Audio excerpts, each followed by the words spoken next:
Hello again, Ms. Julie here with another story from the public library.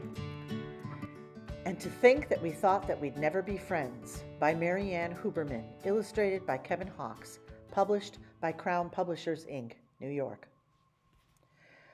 One day we were playing outside in our yard when my brother got mad and he pushed me so hard that I pushed him right back with all of my might, and quick as a wink we were having a fight. We thwacked and we whacked and we walloped away, and we still might be fighting to this very day, pinching and punching my brother and I, if only our sister had not happened by. She was sipping some soda out of a cup, and she said she would share it if we would make up. And since we were thirsty and tired and sore, we each took a drink and we ended our war. It's funny how quickly an argument ends, and to think that we thought that we'd never be friends. That night after supper, we turned on TV, but we couldn't agree on what show we should see. I wanted one, my sister another, and both of us hated the choice of our brother. And we probably all would be arguing yet if our dad hadn't come in and turned off the set. So we put on pajamas, curled up on his bed, and he read us a wonderful story instead. It's funny how quickly an argument ends, and to think that we thought that we'd never be friends. A day or two later, wasn't much more, a great big new family moved in right next door. How many were in it we couldn't quite tell, but each played an instrument not very well.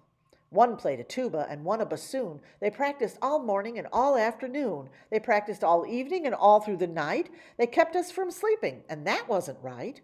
So we got out of bed with a hippity-hop and we marched off together to beg them to stop. But when we arrived there, they asked us to play. And they did it so nicely that what could we say?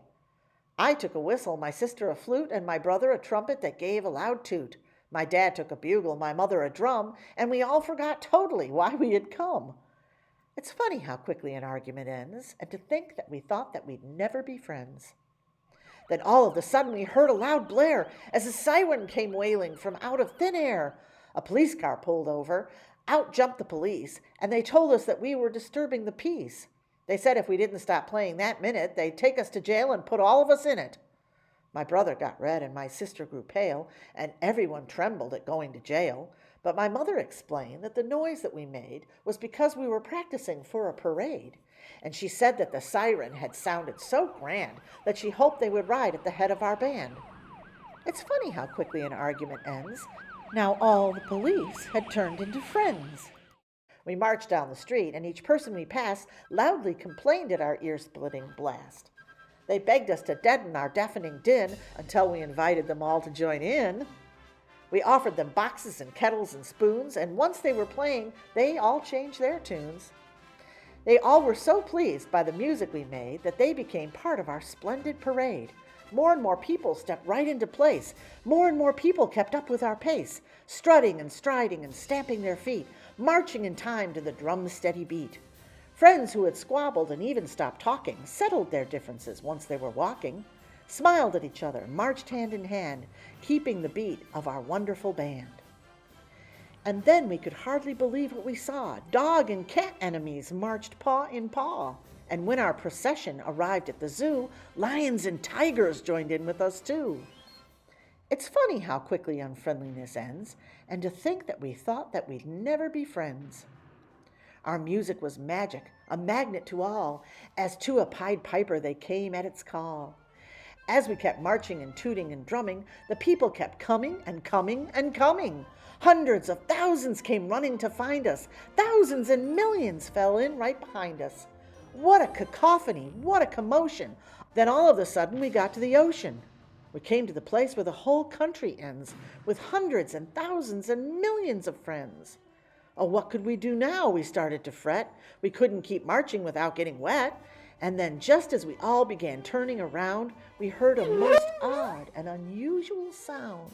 It wasn't a moan, it wasn't a cry, it wasn't a groan, it wasn't a sigh. It was more like a humming high up the scale, a whisper, a whistle, a whimper, a wail. A whale? No, a whale. Yes, 100 or more. And all of them swimming straight into the shore, singing their whale songs and grinning with glee. So we jumped on their backs and sailed straight out to sea. Sharks swam around us while baring their teeth. Stingrays kept rising from far underneath. But somehow the songs and the music we played convinced them to join in our ocean parade. For music is magic.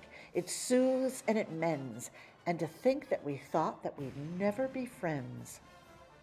We crossed the wide ocean and washed up on land where people kept hearing the sound of our band.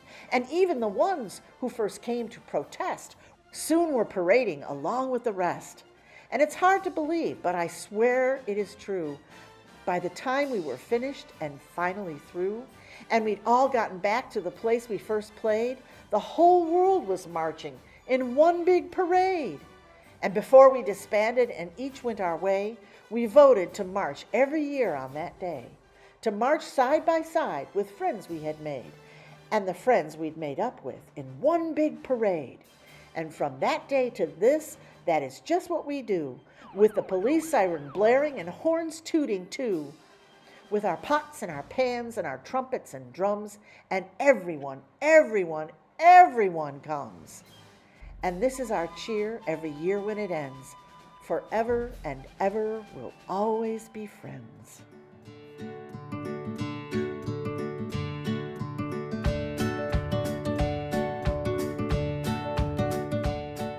Thanks for joining us, and I hope you come back for more crafts and stories from the Public Library.